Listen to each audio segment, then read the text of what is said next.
Thank you guys very much for having me. I'm a family doctor who works with marginalized patients, refugees, persons with disabilities, men out of prison.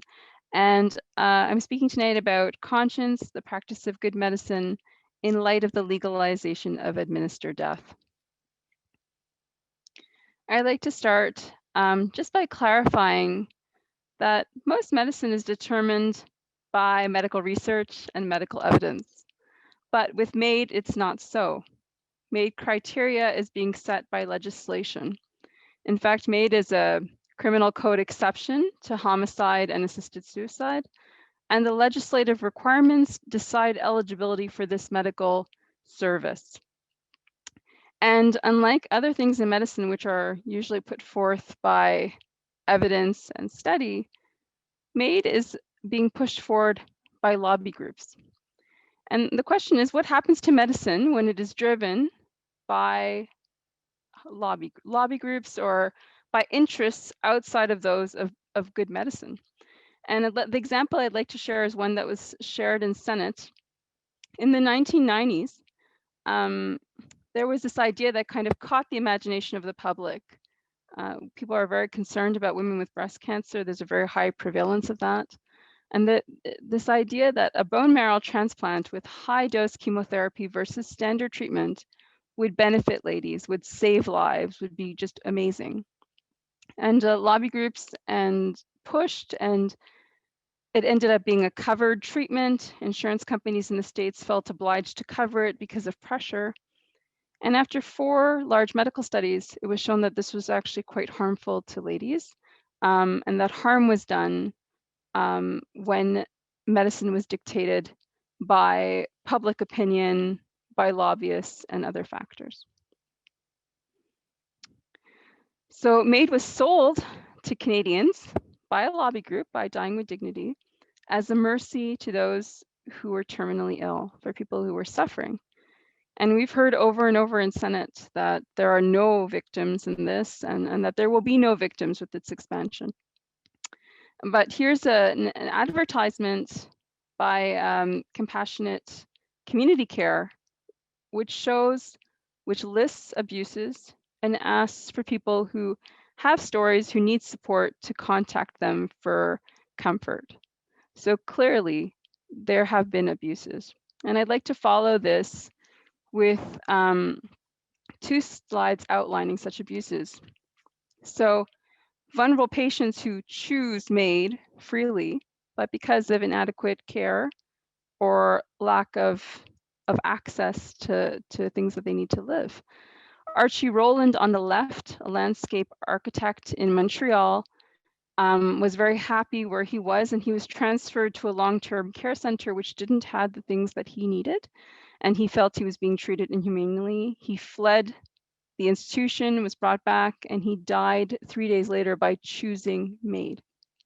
The gentleman in the middle, Raymond Bonbenet, chose MAID because his room was 30 degrees Celsius.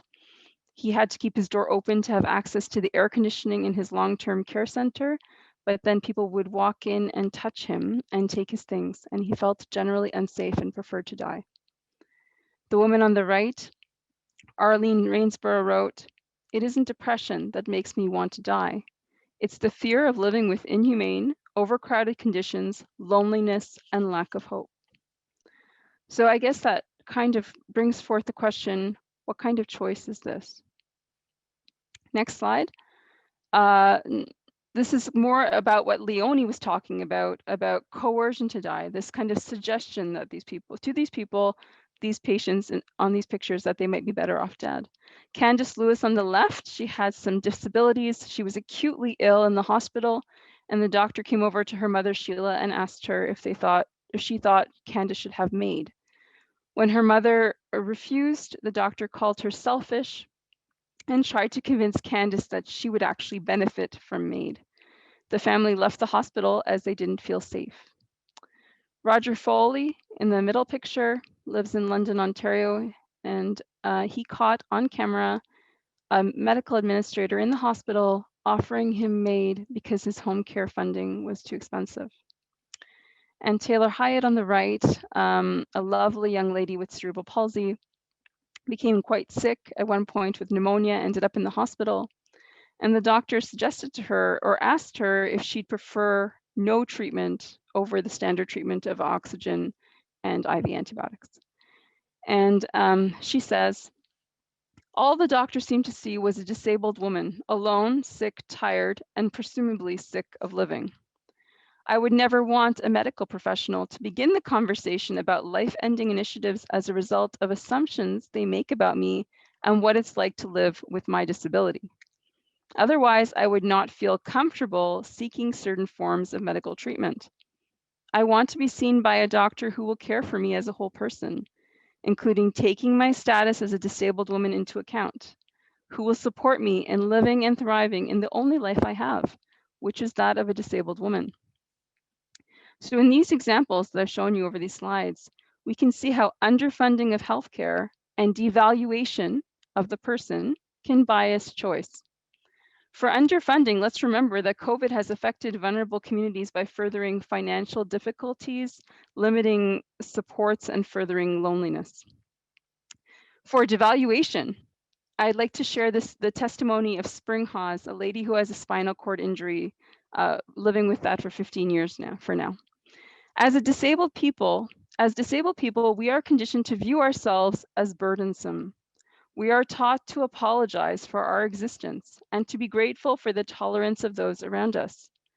We are often shown that our lives are worth less than non-disabled lives.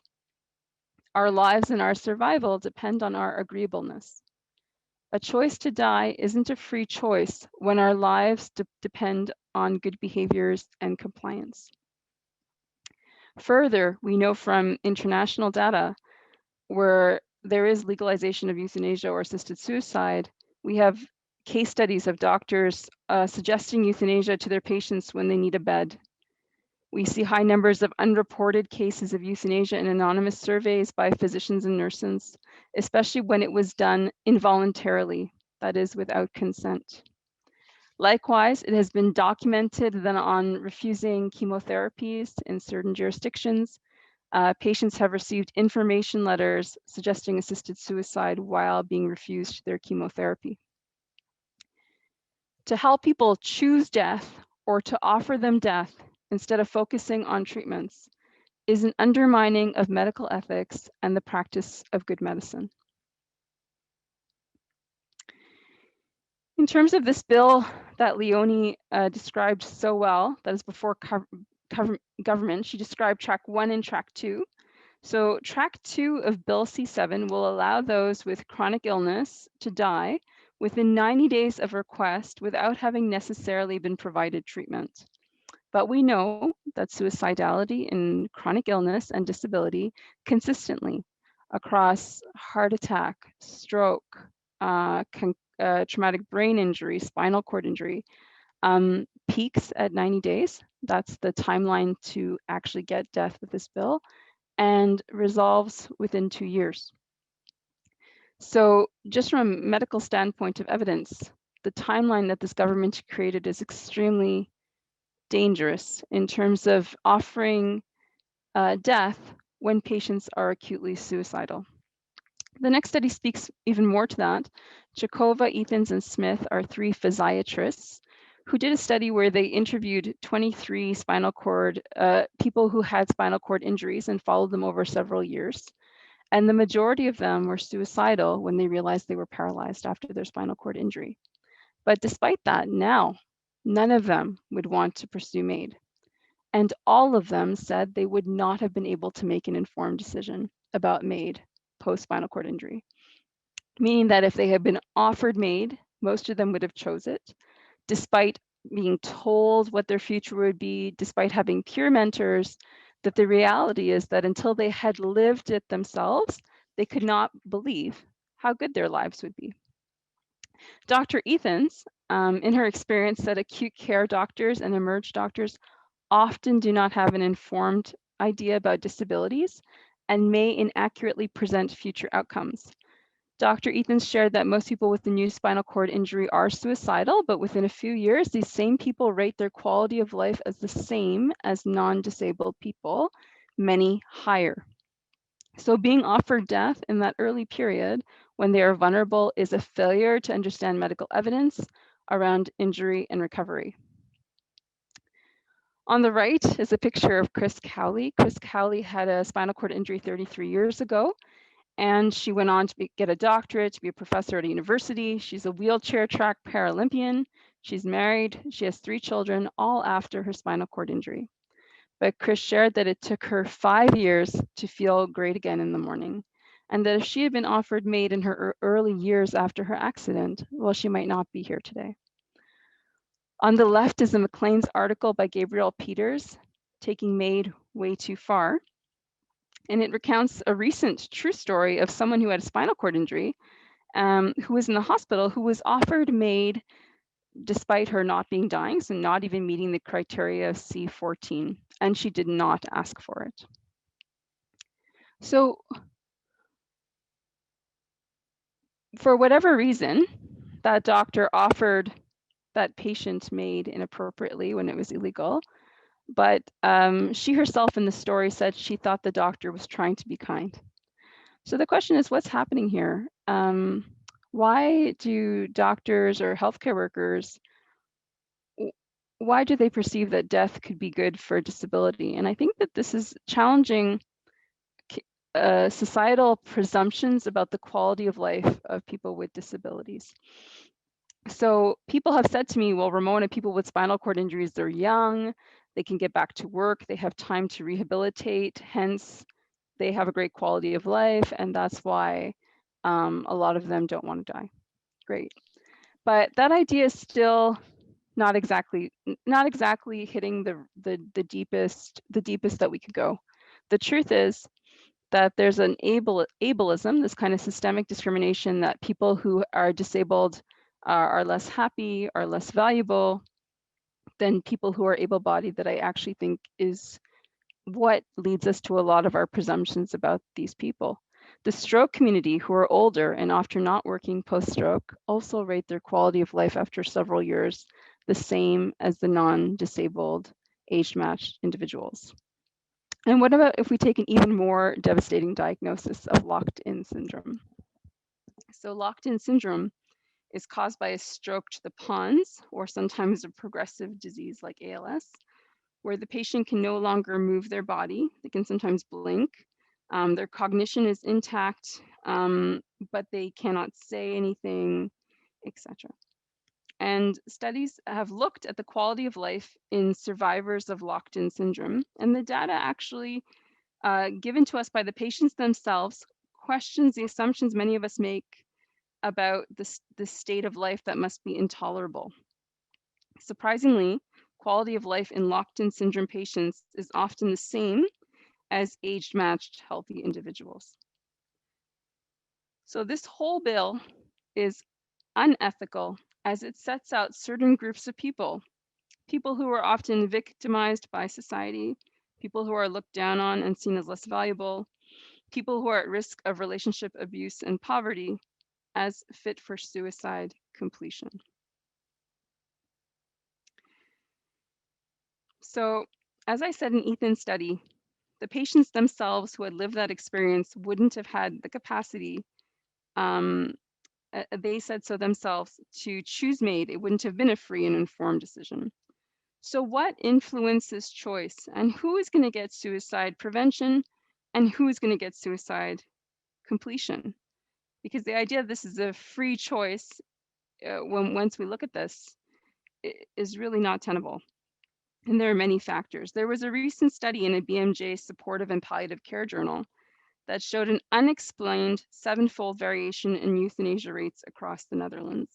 And we have the same kind of regional variation here in Canada. The rates in BC are much higher than in the rest of Canada. And the question is why?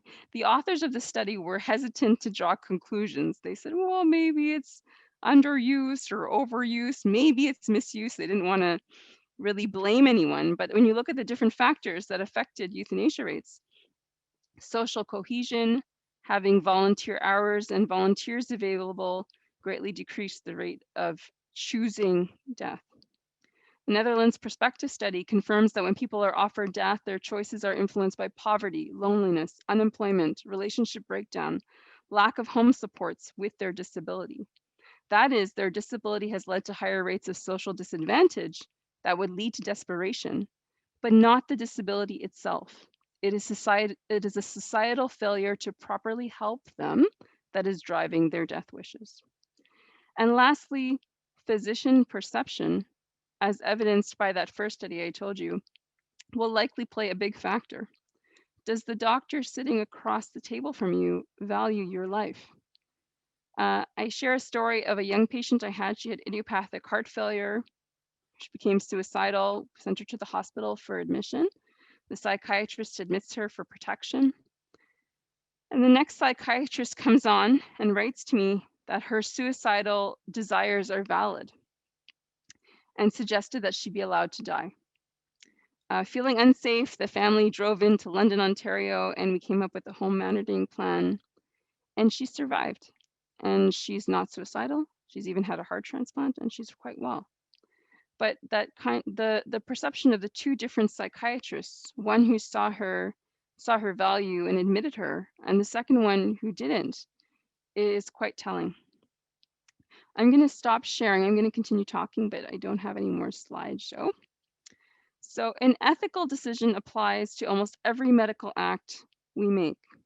The patient's health is the good that we should always be seeking. We ensure patient safety. We aim to preserve human life. Historically, this has always been the goods of medicine.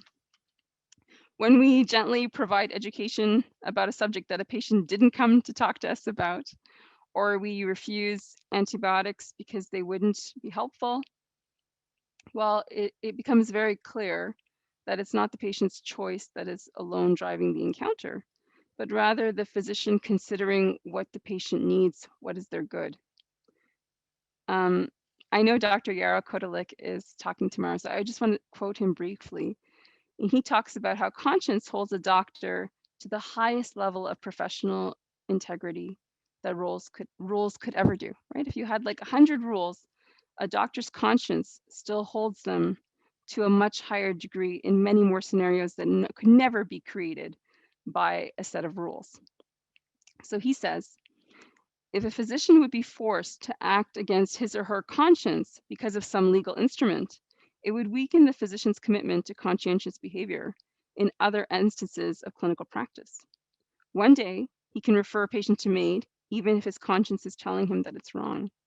The next day, but now demoralized, he may act against his conscience because it would bring him prestige or power or money, or simply because to be true to one's conscience is inconvenient and hard.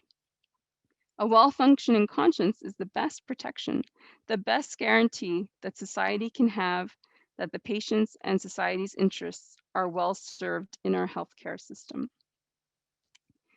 And so that brings us to the heart of the problem that we're experiencing, many of us now in Canada, and that there is no respect for the conscience of the physician. There's pressure to capitulate to the patient's choice and autonomy, especially in the MAID debate.